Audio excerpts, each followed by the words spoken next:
সরাসরি চলে যাই শ্রীমৎ ব্রহ্ম বিদ্যানন্দ ব্রহ্মচারী মহারাজজি রয়েছেন আমাদের সঙ্গে।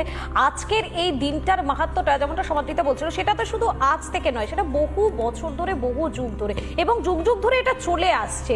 কিন্তু আমরা বেশ কিছু বছর ধরে দেখতে পাচ্ছি এই যে রামের নাম, যে রামের নামটাকে নিলে পরে সবসময় একটা হিন্দুদের মধ্যে একটা উজ্জীবিত করার যে বিষয়, সেটা কিন্তু দিনের পর দিন বেড়ে যাচ্ছে। অর্থাৎ বোঝা যাচ্ছে না কি যে রামের যে মাহাত্ম্য, সেই মাহাত্ম্যটা আরো ভালোভাবে এই হিন্দু সমাজের মধ্যে খুব ভালোভাবে সেটা পরিস্ফুটিত হচ্ছে।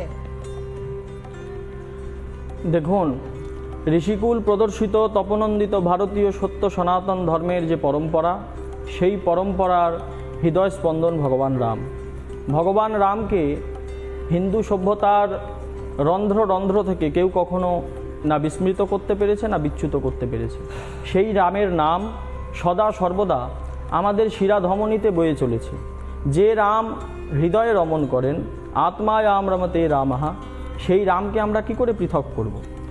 আজ যে এই যে রাম নামের এত ভীতি, রাম নাম নিয়ে রাজনীতি, কেউ বলছে রাম বহিরাগত, কেউ বলছেন রাম নাম নতুন করে এসছে, তা কিন্তু নয়।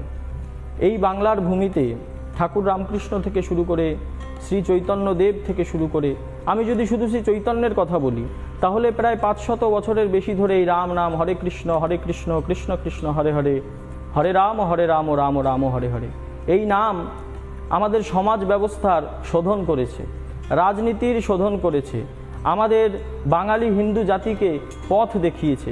ভগবান রাম তিনি মর্যাদা পুরুষোত্তম। তিনি কেন মর্যাদা পুরুষোত্তম? ভগবান রামের তার মানব জীবনের সহজতার, সারল্যের অভিব্যক্তির জন্যই কিন্তু তিনি মর্যাদা পুরুষোত্তম। আজকের দিনে রামের বড় প্রয়োজন।